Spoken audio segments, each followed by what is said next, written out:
I grew up abroad. My mother feared I might marry a foreign man, so she arranged an engagement for me with a talented and handsome man in Fluton. She insisted that I return home to get engaged. I came back and started shopping for an engagement dress at a luxury boutique. I selected an off-white strapless gown and decided to try it on. Suddenly, a woman nearby glanced at the dress in my hand and told the saleswoman, "That's a unique design.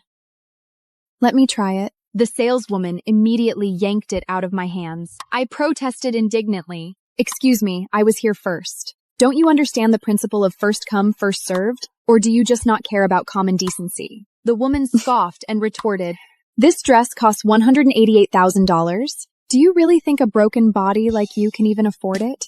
I'm Lucas Goodwin's sister in all but blood. He's the chairman of Goodwin's group.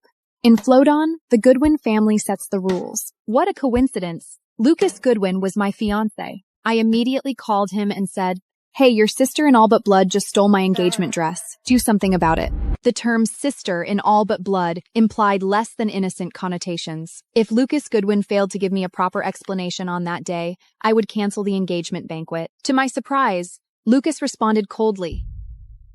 "Who are you?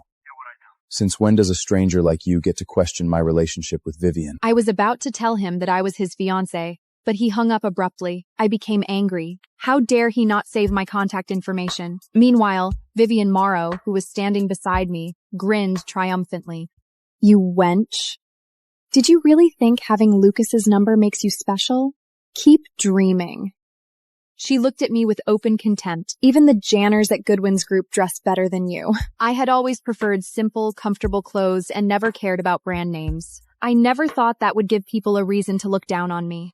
What era are you even living in, to think you'd still be judging people by their looks?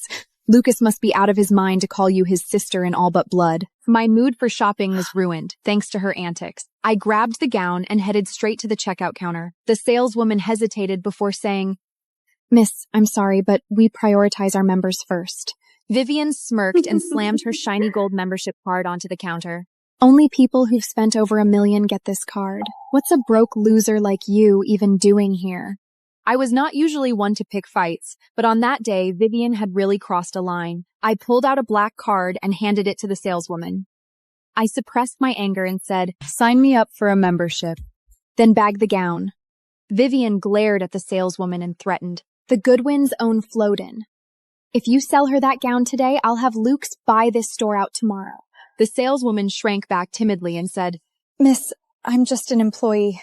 I can't risk offending Goodwin's group." Several onlookers turned to me and offered me advice in whispers. "That's Mrs. Moreau. I've seen her around.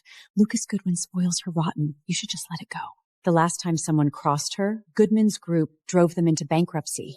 "You may have some money, but it's pocket change compared to Goodman's group. Just apologize to Mrs. Morrow now and beg her to spare you." Flattered by their words, Vivian's ego swelled like a balloon. "You wench, get on your knees and say, 'I'm a worthless poser, and I'm sorry.' Maybe then I'll consider letting you off the hook."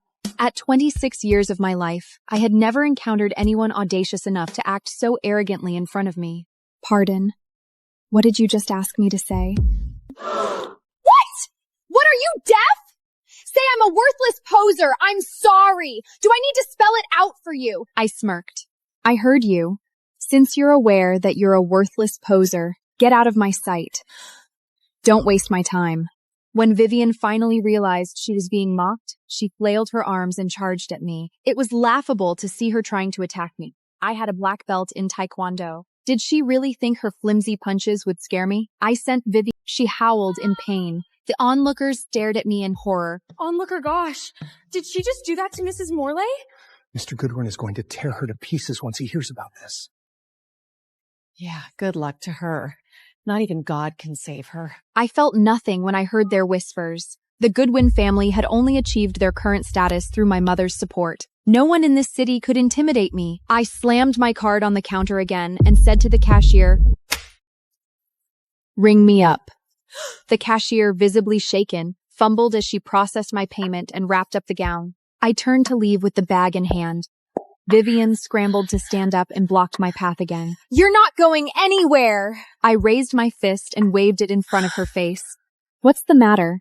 Do you want to taste my fist again?" Vivian flinched instinctively. I scoffed and strode past her. Just then, a black car pulled up in front of the store. A man stepped out. I felt my heart skip a beat. Vivian immediately rushed over tearfully to tattle. Luke, she stole my gown from me and even hit me! So, this was my fiancé. I had always been a sucker for good looks, and Lucas's appearance was exactly my type, based on his looks alone. I felt I could forgive his previous rudeness. I gave him my best smile. Hi. I'm Lily Winson, your fiancé. It was no wonder my mother said I would be satisfied with the man she had picked this time. She really knew me inside out. The onlookers immediately erupted in gasps. What? She's Mr. Goodwin's fiancé? Lucas looked at me coldly. Don't get ahead of yourself. My father arranged this engagement without my consent. I never agreed to it.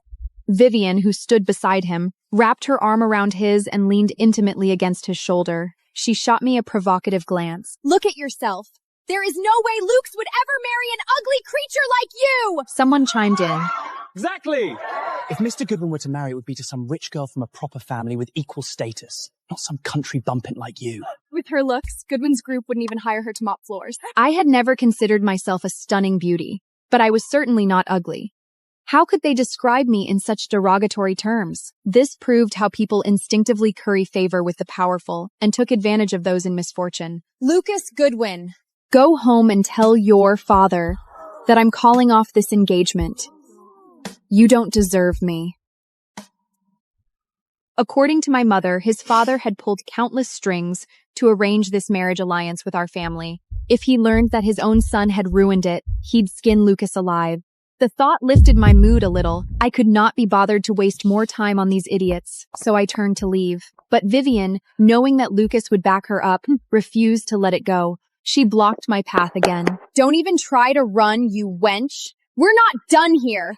You stole my gown and hit me. I looked at her disdainfully. What exactly do you want? Mistaking my calm for fear, she raised her hand to slap me. I'll slap you until I feel satisfied!